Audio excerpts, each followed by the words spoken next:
चलिए मैं आपको चार्ट पे एक्सप्लेन करता हूँ, कैसे सपोर्ट और रेजिस्टेंस आपको ड्रॉ करना है। सामने मेरे चार्ट खुला हुआ है निफ्टी 50 का। यहाँ पे जो मेरा टाइम फ्रेम है वो 15 मिनट्स का है। मैंने रेजिस्टेंस के लिए क्या किया हुआ है, रेजिस्टेंस का लाइन जो बनाया हुआ है मैंने कैसे बनाया है इसको मैं आपको चलिए बताता हूँ। मैंने देखा मार्केट यहाँ से नीचे गिरती हुई आई थी इस पॉइंट पे। इस पॉइंट पे आने के बाद मार्केट ऊपर गई। इस पॉइंट पे आने के बाद ये जो लेवल था यहाँ पे मार्केट ने रिजेक्शन शो किया। रिजेक्ट होने के बाद मार्केट नीचे आई, दोबारा इस पॉइंट पे आई ब्रेक करने के लिए, पर ब्रेक नहीं कर पाई। दोबारा रिजेक्ट हुई मार्केट, नीचे चली गई। नीचे चली आने के बाद तीसरी बार भी मार्केट ने ट्राई किया इस पॉइंट को ब्रेक करने का, पर ब्रेक नहीं कर पाई। मार्केट ने 3 बार ट्राई किया इस पॉइंट को ब्रेक नहीं करने का, तो मतलब यहाँ पे मार्केट इस पॉइंट को ब्रेक नहीं करना चाहती या उसके पास वॉल्यूम उतना नहीं है। इस पॉइंट पे रेजिस्टेंस बार-बार मार्केट खा रही है, तो ये हो गया हमारा रेजिस्टेंस पॉइंट। आपको ये लेवल ढूँढ के यहाँ पे लाइन खींच देनी है, ये आपका रेजिस्टेंस पॉइंट हो गया। सपोर्ट के लिए आपको देखना है कि जिस पॉइंट पे मार्केट जाके बार-बार सपोर्ट ले रही है, वो होगा हमारा सपोर्ट पॉइंट। सपोर्ट पॉइंट के लिए मैं देखूँगा, यहाँ पे मार्केट गिरती हुई आई। इस पॉइंट पे आने के बाद मार्केट कंसोलिडेशन पीरियड में चली गई, वहाँ पे घूम रही थी, सपोर्ट लिया अच्छा खासा मार्केट ने, फिर ऊपर गई।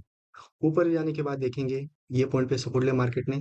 एक ये पॉइंट है, यहाँ पे भी मार्केट नीचे आने की कोशिश की पर इसके नीचे नहीं आ पाई, ऊपर चली गई। ये तीसरा पॉइंट है, यहाँ पे भी मार्केट ने सपोर्ट लिया, तो हमको 3 पॉइंट यहाँ पे मिले। और थोड़ा इधर आते हैं तो देखते हैं यहाँ पे भी मार्केट सपोर्ट ली लास्ट में जाके क्लोजिंग के टाइम पे अपने। ठीक है, तो हमको यहाँ पे भी 3 पॉइंट मिल गए रेजिस्टेंस के, ये हमारे सपोर्ट के। तो इस तरीके से हमको सपोर्ट और रेजिस्टेंस ढूंढना है।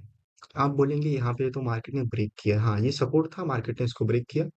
जब मार्केट किसी भी सपोर्ट लेवल को ब्रेक करती है तो उसके नीचे आ जाती है वो, और ट्रेंड चेंज होता है। जैसे यहाँ पे देखेंगे मार्केट ने इसको जब ब्रेक किया उसके बाद रेड कैंडल बनी, कम से कम 100 पॉइंट मार्केट ने दिए।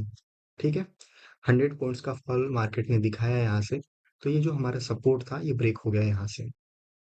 इस तरीके से आपको सपोर्ट और रेजिस्टेंस फाइंड करना है, बिल्कुल ईजी है।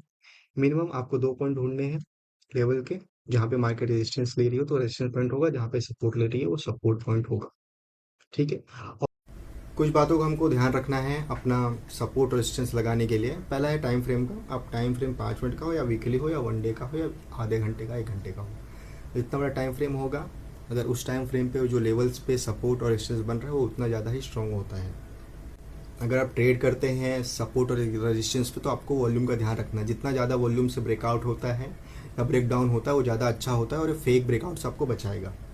या आप ब्रेकआउट पे ट्रेड करें तो कोई कैंडल नीचे बन रही है, कोई ऊपर बन रही है, बीच में बन रही है आपके सपोर्ट लाइन के या रेजिस्टेंस लाइन के, तो आपको तुरंत ट्रेड नहीं लेना है।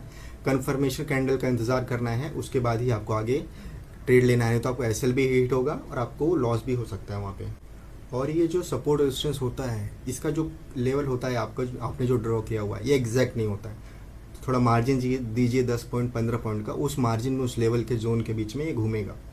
तो आपको वो जोन लेना है छोटा सा 10-15 पॉइंट्स का मार्जिन देके। पूरा एग्जैक्ट पॉइंट नहीं होता कभी भी सपोर्ट रेजिस्टेंस में।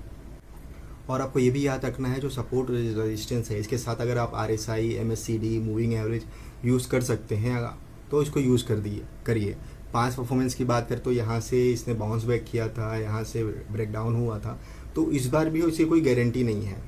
तो सपोर्ट और रेजिस्टेंस जब भी आप यूज़ करते हैं इन बातों का आपको ध्यान रखना है और आगे कोई गलती नहीं करनी है। आप इसको प्रैक्टिस करेंगे, रोज़ रोज़ देखेंगे, फेक ब्रेकआउट्स पहचानेंगे तो आपको ये अच्छे से आ जाएगा। सपोर्ट और रेजिस्टेंस की जब लाइन ड्रॉ करते हैं आप, तो वो जो लाइन है वो कभी भी कैंडल को कट नहीं करनी चाहिए। कैंडल की वीक जो विक्स होती हैं ऊपर और नीचे, कैंडल की विक को कट करेगा तो चलेगा, उससे कोई इशू नहीं। पर अगर आपको वीडियो अच्छा लगा हो, आपको ये चीज़ें समझ में आई हो जो मैंने एक्सप्लेन किया, तो वीडियो को लाइक ज़रूर करें, अपना ओपिनियन कमेंट्स में दें और सब्सक्राइब करें अगर मैंने आपकी मदद की हो तो।